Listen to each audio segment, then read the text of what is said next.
Okay.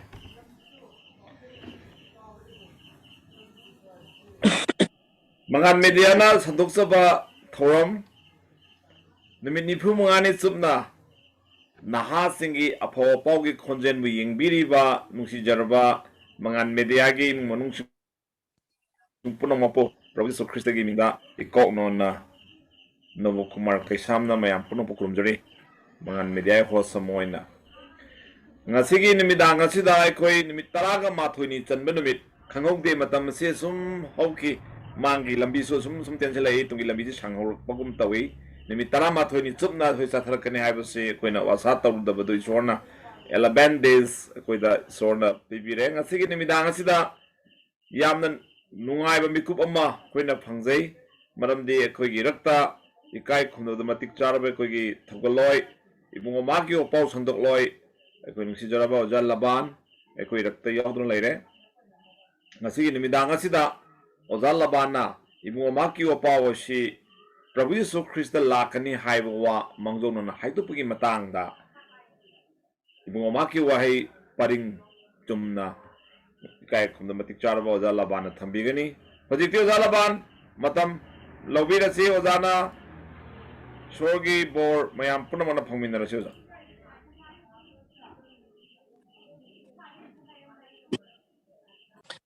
Yam nungaizare isrogi thawjandigi karsu khangudaba matamda isorna ibu chu loina bibina mutta ngamkheli thagale aduga oja singnasu aibu su nungsibiduna asigi mangal media gi mafamdasu isorgi thawgaloi onma oina isorgi thawgalgi wahai amanidang haidonengai damakta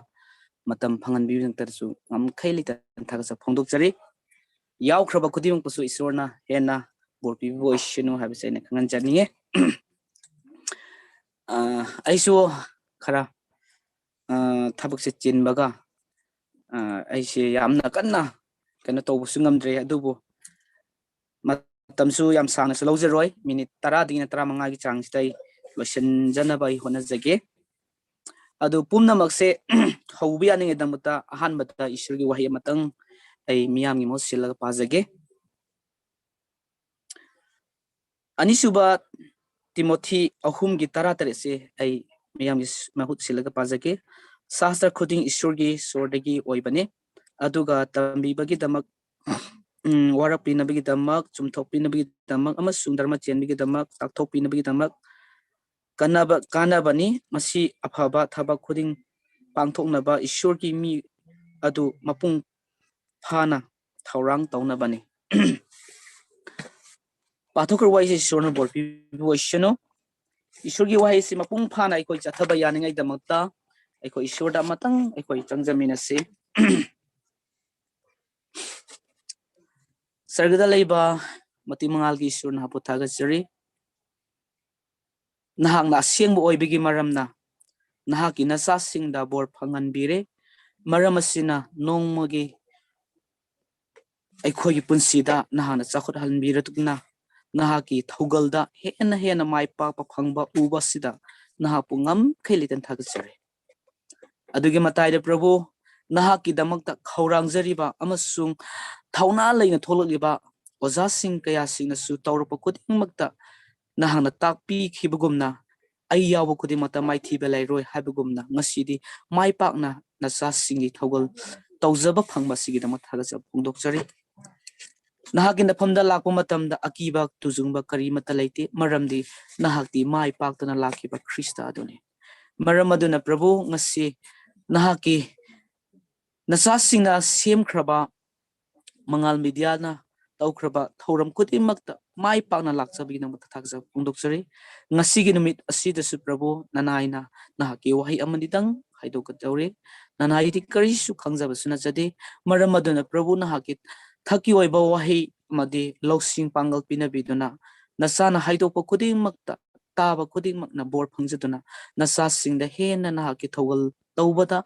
nasa singna hena inot pibiyu habisna kina nizari nasana haidokodoba amasung tawrokodob kudingmana kina kutasinajaballoina aikhoibu kanbiba mapu aikhoibu amung hana loba lakadaba Christa nahaki mina nizabani Amen. Ngasi aigi tang 13 topic ase Christa Lakpagi wa Mangjounana khanghanba Phongdokpiba si matangdani. Ngasi aikoina ainasu ahanbada pakiba lairik anisuba Timothy gi ahumgi 13 tasu yaukibugumna aikoigi ngasi phangliba Ishwargi wahi pariba amadi aikoi nainariba khudimase ahingbo oibigi maramna ngasi aikoinasu Ishwaromda hena changjaba phangbani adugi mataida Ishwarnasu aikoida khanganbibase karamaina aikoigi Ishwargi wahi singche chummi aduga karamaina aikoina Ishwargi wahi singche achumba oi haibase aikoina yengma matamda world record su aikoina sum phangba ngame lairik haiba misingna Prithibida khwaidigi yonba lairik se karamano haina thigat matamda kano discovery ga Bible se compare to matamda Bible na hele maram karigino ha matamda aikoigi ngasi pariba Ishwargi wahi ase Bible ase Ishwargi nungsa sur oibigi maramna asengba achumbo oibigi maramna ngasi Prithibida zat khudimakda thungba phangmani haibase na khanganjaninge maram aduna ngasi aikoigi ngasi Ishwargi Christa Lakpagi matangdasu aikoina biblical oina aduga historical oina aduga research ki kano author singnasu thigitpa matamdasu loina proof lairaba ngaktani aduga Bible se namthaninga gi damakta zat kayana aduga Ishwarbu yaningdaba mi kayanasu proof thibani asoiba kadaida leibano khasitangdo oiba puthokna ba thiba matamda ngasi phangdadana ngasi aikoigi asengba Bible ase aikoigi khutta phangjabani haibase kanjanninge ngasi Christa Lakpagi matangda aikoina yengma matamdadi ahanbada aikoigi Genesis chapter 12 verse 3 da yengma matamda Abraham gi dara digi lai haibase aikoina proof tawo phange karmaina no harakanda Genesis chapter 12 ki verse 3 da aina loina padramasu verse 3 gi aroiba jagadu da aina haipetang pajarke malemgi imung manung pumnamak bor phang jagani sida haiba wahai singase Abraham gi dara digi lakani haibase Christa se Abraham gi dara digi lakani haibase aikoina phajana seng uba phange maramaduna Abraham da hairambase malem asi manung malem da leiba miyoi khudi tada bor loina phangani haibase Ishwarna aikoida khangan birame Bible nasu aikoida proof bibirame maramaduna Abraham gi dara digi Christa lakani haibi matangda aikoina nanghona na amuk hanna aina khangan janing baduni aduga anisubada aina khang haining badi aikoina sigi proof jo kanogi matangda Abraham gi dara de lakani haiba matang sida Matthew chapter 1 verse 1 to yaure ahanbada Abraham Jacob amadi Jesus Christa pokani haibagi wari lairi haina su kuin iba phangi uba phange maramaduna Abraham gi dara digi lakpase aikoina mangjau aikoina khadang mathak kakala paba taragadi aikoina hena proof phangani adubu aina matamju khara samjanbo oina yam tena lawba ngamjana bai honjabani aduna yam tentangna iram Bible gi wahi se pajabani Genesis chapter 12 ki verse 3 da yawbase Abraham gi dara digi lakani haibase malem Prithibhi pumnamakta jumthong khudingi bor phangani haibase ngasisu aikoina Jisu gi bor phangdona nungnaidona Ishwar gi thogaloi oina aikoi tawjaba phangbase Abraham gi dara digi lakani haibase khanganjaninge aduga anisubada aina khanganjiningba dudi haitokchaninba dudi numbers kunmarigi 13 18 aikoina paba matamdasu aikoina thingnajai sumaina hai aina nahakpu ugani haujikti nate aina nahakpu yengani adubu nakna nate Jehovah dagi thawai michak ama tholakani Israel dagi wayenchai ama haugalakani maduna Moab ki makok sing jaikhai set macha sing pun mamang taan gani haibasida sida thawai mi chak tholakani haibase Jisu Christa adoni aikoina ngasi ishorgi thawaloma oina tauri basing ase aikoi pangal amna lay pangal lay base masa mau phadana pangal lay bana taba Jisu Christ gi pangal se aikoi gi thamoi nungda lay matamda aseng base aikoi gi thamoi nung thama matamda aikoina pumna musi tawba ngam me hab aduna ngasi Christana ngasi sida lakani haibe matang sida Jisu Christ ase thawai micha amagum nanga lakani aduga mahaki yengthiba mising ase mahana yaikhai gani thugai gani amduga langthokani haibase asigida yawe aina pura padramasu si wahi sida amadi dang ai lokachabani thawai micha haibase Jisu Christ aduni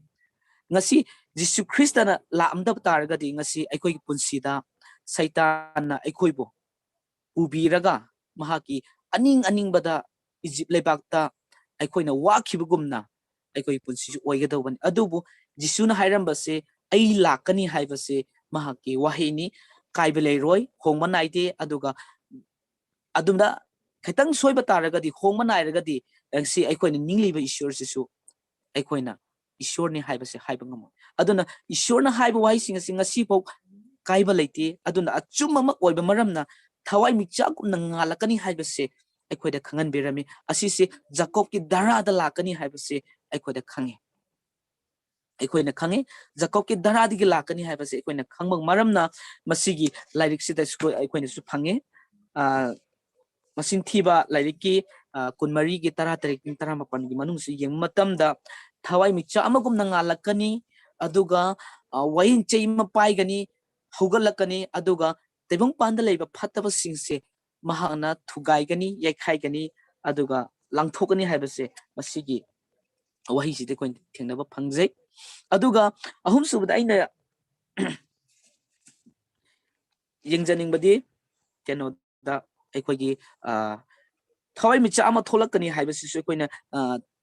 akhojiki numbers du da phange aduga aikogi Jisu Christ ase David ki darada lakani haibase su aikoina Psalmist ki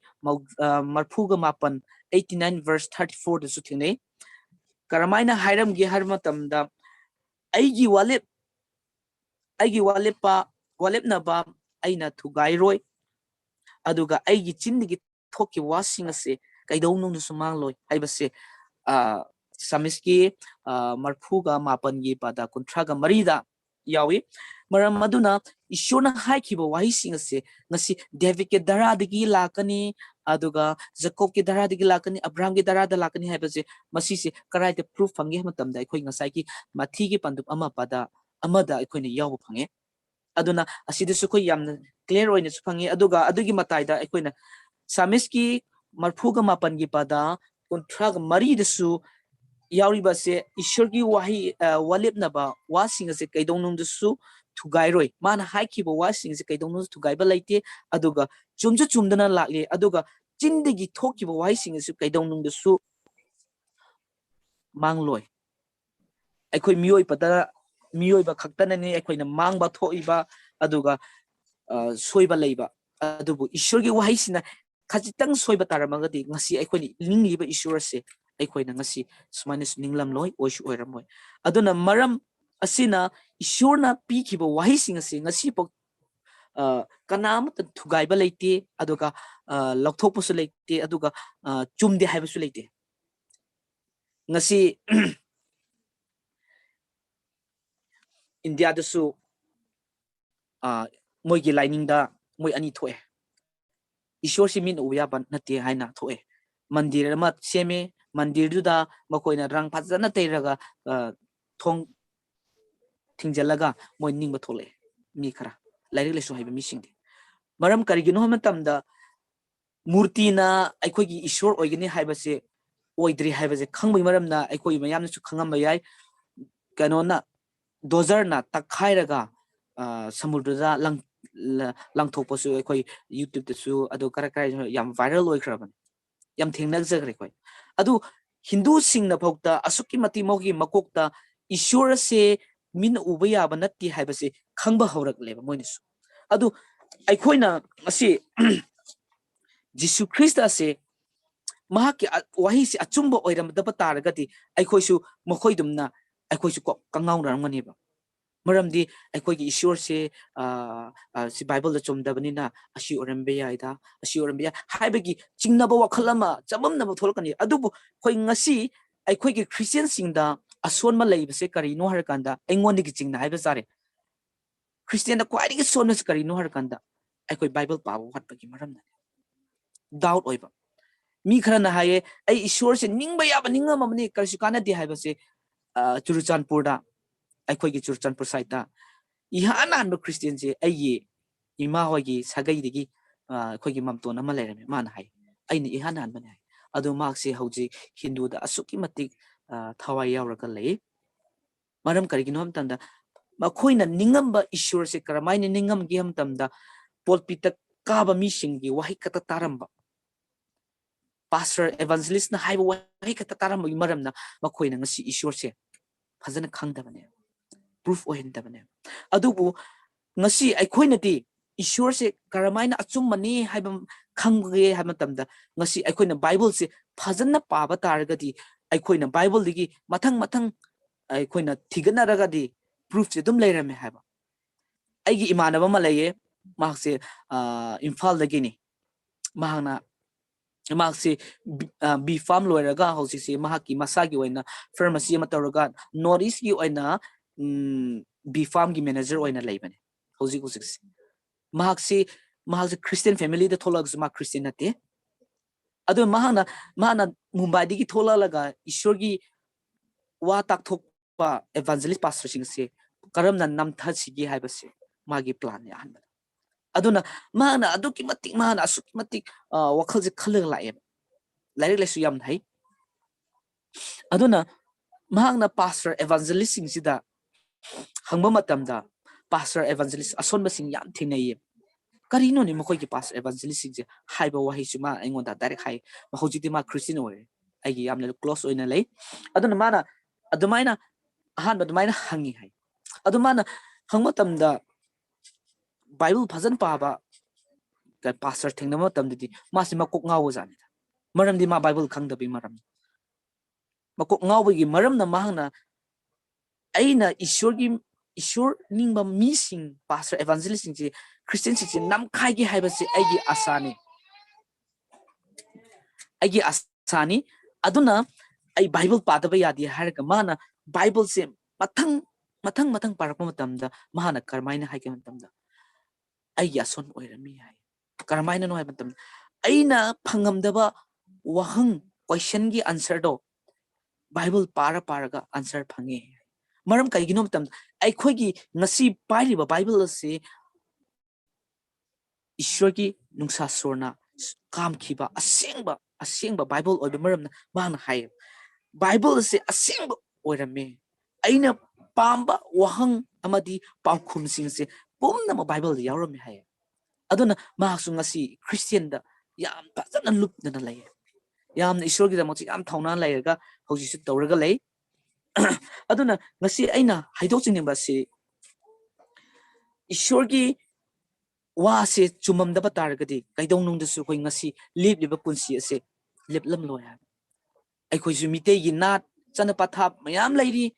lining लाइसन मैम लेरी थादोलगा ngasi अखोन ईश्वर निंग लिबसे अचुंब ईश्वर नि हाबे प्रूफ तौरगी लिनि हाबा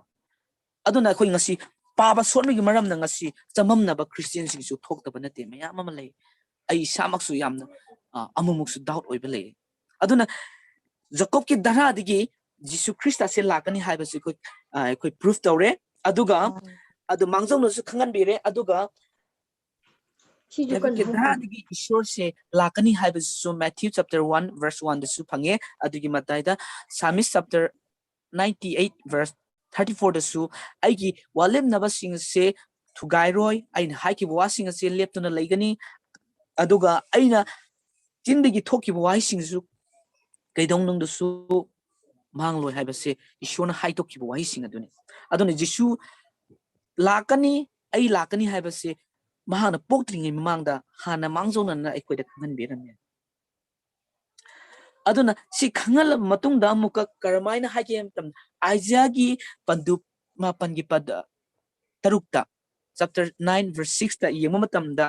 laishabi asengbi amana nupa macha mapokani mahaki maming Jishu Emmanuel kaukani Jishu Christa se pokani haiba pokta Mangjounana hairame Isaiah-gi chapter 9 verse 6 ta Isaiah-gi chapter 9 verse 6 haiba se laishabi asengbi amana mironduna machanipa ama pokani aduga mahaki maming ado Emmanuel kaukani haiba se ekhoida khangan birame aduna laishabi asengbi na pokani haiba pokta aikhoigi Jishu Christa pokani haiba sisu hana poktringai degi pokani haiba sisu Isaiah da phongdokpirame aduga pokado angang sisu karamba angang oigadagi haibidusu aikhoida khangan bire karamba angang no haiba tamda Isaiah chapter aina ngasai haikibidu sore Isaiah chapter 7 verse 14 da haibani ngasagi laishabi asengbi aduna mironduna angang pokani haibado aduga Isaiah chapter 9 verse 6 da haibasina karamba angang no haiba matamda mahaki makhutta leingaki sason leigani aduga mahaki mamingsu asumna kaugani angakpa paktakpiba haiba matik leiba ishor aduga lomnaidaba ipa amadi ingthabagi ishor haibasisu aikhoida khangan birame ishor se pokani haibasisu takpirame aduga Abraham ki darada Jacob ki darada aduga David ki darada pokani haibasi aikhoida mathang sitnaina sinna khangan biramne adugi mataida laishabi asengbi na pokani haibasisu koi khangan birame aduga pokdoba angang asisu karamba angang no haiba matamda mangonda leiba gun sing sisu aikoi takpirame karam kamunam angakpa aduga pautak piba haiba ishor aduga matik leiba ishor aduga lomnaidaba ishor aduga ingthabagi ishor angakpa ishor ni mahakse amor na higa ngakting amor aikoi kokna ya pikpa aigi kok apikpa sina jitum sabagi asaje ngasi bo athoktiba mina di loina jitum je painariba lupa piba makhai piba jitum sibo thokpa ngamdeba adubu Jishu Christa na aikhoida pibiramba angakpak singase mahaki maming phokta aikhoida takpiramba se angakpani ha author kaya singna combine toksalaga Bible se sembase asuki mati yamna chumna aikhoigi damat pibirame adugi mataida mukka Jishu Christa se pokani haibasisu khangan birame laishabi des pokani haina haibirame adugi mataida mukka laishabi de pokani haiba angang adugi magun disu aikhoida ora sengna takpirame angakpani angakpa ishorne aikoi ningba ishor se aikoi nadi mi khanadi chamna lawsu yawiko munna thijelagadi angakpa ishor aikoi ngasi ishor phangamda bataragadi ai poji kari or mani khang aikoi gi Churchanpur side ta asuki mati drug te amna angakpa thabak jam tawne yap thingne adu asigi marakta aikoi ne Jishu Christa phangbasisu aisu angakpa ma khale yam thangani ngai aduna Jishuna angakpa mayam singse aikoida khangan birame mahaki angakpa maram nasu aikoidasu angakpa thoen bire ngasisu aduna ngasi Jishu Christa na aikoida pibiramba Jishugi maming se karamna thongani hamtamda angakpa paktak piba haiba takpiba haiba matik leiba haiba lomnaidaba ishur ingthabagi ishur haiba se aikoida pibirame aduna ngasi Jishu Christa se lakani haibas Mangjounana haibiramje mahaki maming haibiramne aduga mahaki angakpasing su koi takpiram aduga Isaiah tarama thogi amadina anibau yematamda Jesi matang da su aikoi na haipetang wari tai adoni charang na samjanjage asidagi su ishura se lakani aduga mahakse aikoi gi Jishu Christa se angakpa ni haibisu aikoi sida proof tawu phange aduga Jisu Christ che pokani haibasu akhona khangale aduga pofam phauta akhoi da takpirame maichau maika da su akhoi khangan berame manga gi ani da yengmam tamda Bethlehem da haina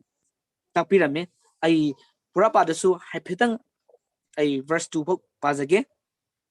Bethlehem Ephratas nahak jihudigi lising gi maraktagi nahakti apikpa oirabasu nangondigi Israel da lengakpa oigadaupa mi ama ꯑꯩꯈꯣꯏꯒꯤꯗ ꯑꯩꯒꯤꯗꯃꯛꯇ ꯊꯣꯛꯂꯛꯀꯅꯤ ꯃꯍꯥꯛꯀꯤ ꯍꯧꯐꯝꯗꯤ ꯃꯃꯥꯡꯉꯩꯗꯒꯤ ꯍꯧꯅ ꯂꯩꯔꯛꯂꯕꯅꯤ ꯂꯣꯟꯃ ꯅꯥꯏꯗꯕ ꯃꯇꯝꯗꯒꯤ ꯑꯩ ꯂꯣꯏꯅ ꯄꯥꯗ꯭ꯔꯒꯁꯨ sitting ꯄꯥꯊꯣꯛꯆꯒꯦ ꯑꯩ ꯁꯤꯗ ꯂꯧꯈꯠꯆꯅꯤꯡꯕ ꯋꯥꯍꯩꯗꯤ ꯕꯦꯊꯂꯦꯍꯦꯝ ꯍꯥꯏꯕ ꯖꯤꯁꯨ ꯈ꯭ꯔꯤꯁꯇ ꯄꯣꯛꯀꯗꯧꯕ ꯃꯐꯝ ꯐꯥꯎꯗ ꯇꯥꯛꯄꯤꯔꯝꯃꯦ ꯕꯦꯊꯂꯦꯍꯦꯝꯗ ꯄꯣꯛꯄꯤꯔꯝꯒꯅꯤ ꯍꯥꯏꯕꯗ ꯃꯥꯏꯆꯧ ꯃꯥꯏꯀꯥꯗ ꯇꯥꯛꯄꯤꯔꯝꯃꯦ ꯃꯁꯤꯒꯤ ꯄ꯭ꯔꯨꯐꯁꯤꯁꯨ ꯑꯩꯈꯣꯏ loi leire keno dasu lukki panduk anigi pada mari dina tare to do koni yang matamda aikoina uba phangani Bethlehem da popagi matangda aduga Jisu Christ se karamai tawbono habise aikoi khangma ngame aduna Jisu Christ se pokani habise poktringai digi haiba ngambase angakpani sida haraga ai matang haidokjage ai March ki tang March April March ki tang mangada ai chanupa ma phangjai adu chanu ai ahanbada ai chanupini adu ani shubase aina ichanupa se pamjabigi maramna aina prarthna tawse asuki matik tawi adu ai khangba ngamde adubu angang unaba changma matamda aina prabhu na hakki aningbo oibiyu na hakki aningbo oregadi nupa macha di pamjai ko isor aina singna kauje kauza matamda isorna subor pibiduna ai nupa macha phangjai yamna harawe adu sibokta ai khangba ngamde haiba maramdi kaigino matamda amorom harigadi miyoibada khangba ngamba potsu leibamdi thokpane adu sibum arai pot kasu khangde hayeng kari oigani habisu khangba ngamde isornadi Mangjounana mahana takpiramba wasingse lakani tholakani Mangjounana takpigani khangangani habise loinamak Abraham ki daradi lakani aduga Jacob ki daradi lakani David ki daradi lakani aduga David ki daradi lakma matamda mahakse laishabi asingmi nupi na pokani ado pokadoba angang adugi maming ado angakpa loksing leiba panganba matik leiba paktak piba heiba lengak laison tawba ngamba mi oigani hai aduga mahaksi karma mafamda pokani haiba matamda Bethlehem haiba lam aduda pokani mafam bawda takpiram adugi proof singsisu Old Testament da mayam leirabasu New Testament su loina mak proof lay loina thengnajare phange khoina su loin phange aduna ngasi aina haijiningbo wahidi ishorgi wahi singase aikhoina thijinba kangu sing archaeology singasu thijille humjille history oina su thijille aduga scientific oina su thijille aduga biblical oina thijan matamda bible ase asuki mati achumbo oirame aduna mana lakadaba akaknaba wahi singase chapchana aikhoida khangan berame aduna maram asina aikhoigi ngasigi bible ase icham chamba natte ahingba ishorna sor na kamkhiba ahingba bible aduni marabdana aikhoina ninglibi ishor se kawba leitana aikhoina kanna honaminasi habis aina khangan janinge adana aina haidoki voicing asida miyoiba oiba maramna asoiba awatba asonba meyam leiba tarabasu tabiba mi khudimangna ngakpinaba ningsingjari aduga aphaba yawo taragadi henna ishorna aikhoibu loina biduna aikhoida bor phangminasi habise khanganjari hojiti amuk hanna aigi ozada amuk sinajari ozana amuk matam lobis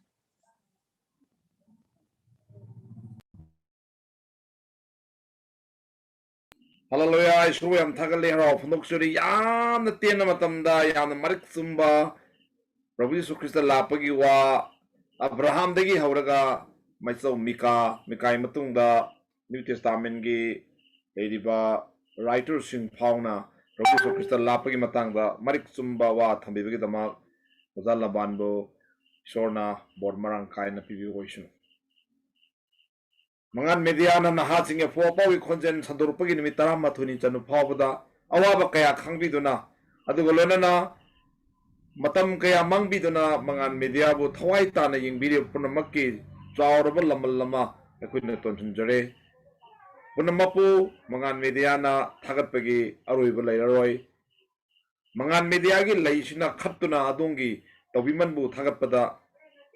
laisi khatpada pung pharo haiba khangjai maramadana thagatchari haiba wahisuna mayam puno pembinaba nulukmani khingjari aduga lonana mangan media na hayeng nimitadi akoi mayamna Bangladesh ki akoi igi mari dagi khaidokraba India gi manung dabu laitraba Meitei akoi gi igi mari hakjang gi su thawai gi su igi mari oida laikraba Bangladesh ki chininaw Dalit laishram dagi ibungo maki wapao akoina tamin nagadori matam surbada Prabhu Yesu Christa Lakpani haibigi batangda akoina muktamin nagadori hayeng nimitadi akoi miyam punna Bangladesh ki sinaw singbu taram no upagi thorom akoina laibagalona hayeng nimit asi akoi amukka yengminasi YouTube pe yengbiri nungsirabi sinaw sing aduga akoi jumdi yawbiri sinaw sing punamapu ngkhelitra thagat chabolona matang asida nimit 12 ni chanba YouTube ki thorom asi amadi live asi matang lusinjage isona bor marang kaina pibi oisino yengbiri mi punamak isorna ingta batata bharabunu haiba oresino